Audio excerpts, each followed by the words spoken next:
Bonjour à toutes et à tous, je m'appelle Michael et aujourd'hui nous allons apprendre comment sécuriser nos données.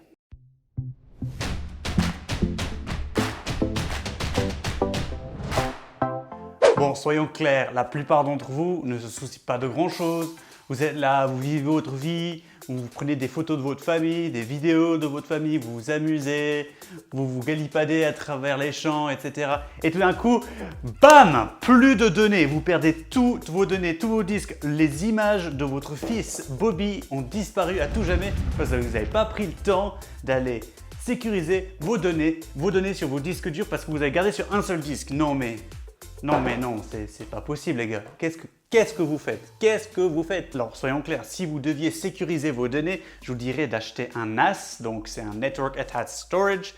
C'est un endroit où vous allez stocker vos données dessus, à distance et puis sur place. Donc vous aurez deux endroits de stockage, un qui est en redondance sur place et un qui est avec une redondance à distance pour avoir une plus grande sécurisation des données. Mais je sais que certains d'entre vous sont pauvres.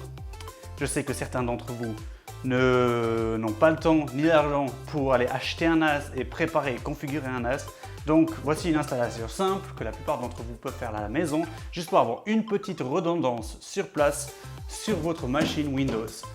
Alors j'ai avec moi aujourd'hui deux disques durs de 1 TB de stockage de données. Je le fais pour moi aujourd'hui parce que j'ai besoin de pouvoir stocker mes vidéos quelque part avec une redondance. Pour l'instant, je ne vais pas m'acheter un NAS, ça sera peut-être dans une future vidéo, mais d'abord, on va regarder comment le faire en local sur notre poste de travail.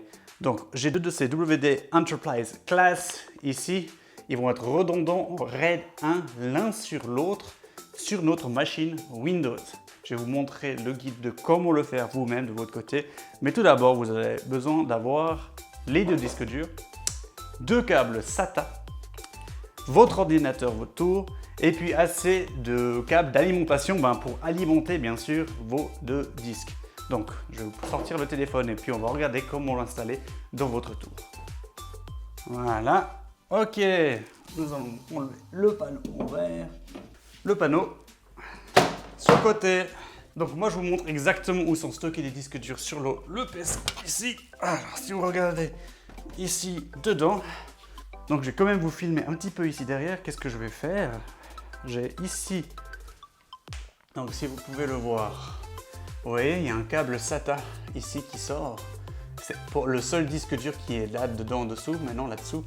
Et il y a assez de ports SATA, vous voyez le nombre que moi j'ai ici sur le côté. Je vais en remettre un, le retirer de l'autre côté, le repasser ici, puis le connecter ici dedans avec ces deux disques. Donc d'abord, je vais enlever ce disque rouge là, et après je vais mettre les autres. Alors on va déjà d'abord enlever le disque que je ne vais plus utiliser. Donc moi ils vont dans des trucs comme ça peut changer par PC. Moi mes disques durs vont dans des attaches comme ceci. Nous avons donc les deux qui sont préparés, on va les mettre de nouveau dedans tranquillement. Les deux disques et de 1 pour bon moi et de 2. Tac et tac. Et là, on peut les réattacher dedans. Donc, au moins, avec ce PC, c'est quand même bien sécurisé dedans, je veux dire. Il y a des PC où ça flotte un petit peu vos disques durs, où vous n'avez pas trop envie que vos disques durs flottent un peu partout dans votre PC.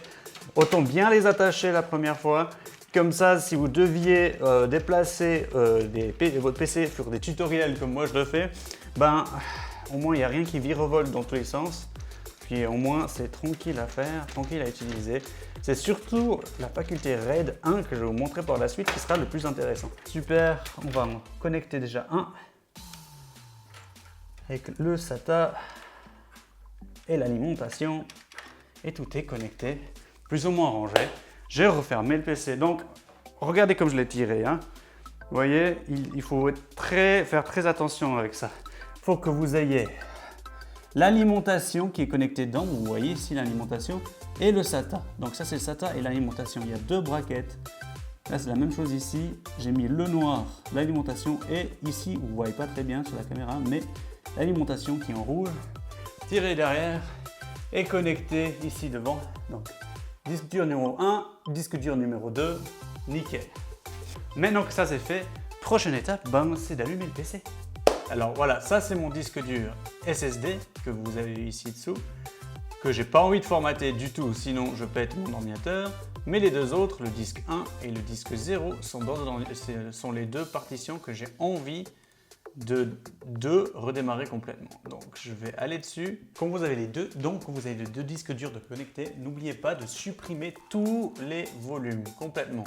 Vous les supprimez tous, vous les rendez tous neutres, supprimez le volume, vous supprimez le volume, comme ça le disque dur dans son entièreté est utilisable. Je vais aussi supprimer ce volume là. Et nous avons donc deux disques durs de 931,51 gigaoctets non alloués pour l'instant. Maintenant que tout est formaté, il s'agit de créer le disque en miroir. Donc vous avez vos deux disques durs qui sont là non alloués. Vous allez tout simplement dire nouveau volume en miroir. Faites suivant. Vous allez veuillez sélectionner les disques et fixer la taille du disque pour ce volume. Donc on va ajouter les deux disques, taille du volume en mégaoctets, les deux qui sont ici, et volume de l'espace, c'est la même taille. On va faire suivant. On va attribuer une lettre. Pour moi, hein, c'est juste pour moi que je fais tout ça. P pour projet. Hein, comme ça, je suis sûr. P. On va l'appeler Projects. Super.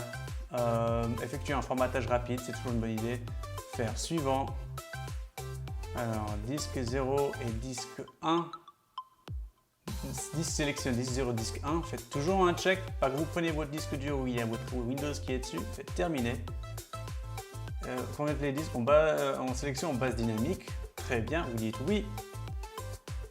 Dès que c'est fait, les deux vont être mis en ligne en même temps. Vous laissez tourner et tout d'un coup, vous voyez que les deux sont renommés Project P. Je vais ici dedans et il est là. Vous avez donc votre disque dur qui a été dynamiquement converti. Voilà, c'est tout pour mon guide d'aujourd'hui. J'espère que vous avez appris quelque chose aujourd'hui et que vous allez donc faire plus attention à vos données. Je ne serais pas content si vous n'avez pas suivi ou si vous perdez vos données, c'est pas cool les gars, c'est pas cool. Donc faites un minimum au moins et convertissez vos deux disques pour avoir un seul disque. Ça c'est le minimum. Le mieux c'est d'avoir bien sûr un stockage local en double au minimum, avec en plus la possibilité d'aller plus loin et puis de stocker ces données sur un serveur externe qui ne sont pas au même endroit. L'importance de l'endroit, c'est parce qu'on n'a pas envie que si au cas où j'ai mon PC que je viens de construire qui part en flamme pour une raison X ou Y, que je ne perde pas toutes mes données. Mais moi, je vais travailler comme ça pour l'instant. J'espère que vous avez apprécié cette vidéo. Je vous laisse jusqu'à la prochaine fois. Merci d'avoir regardé. Ciao, ciao! Merci d'avoir regardé mes vidéos encore une fois les gars, ça me fait plaisir que vous avez regardé.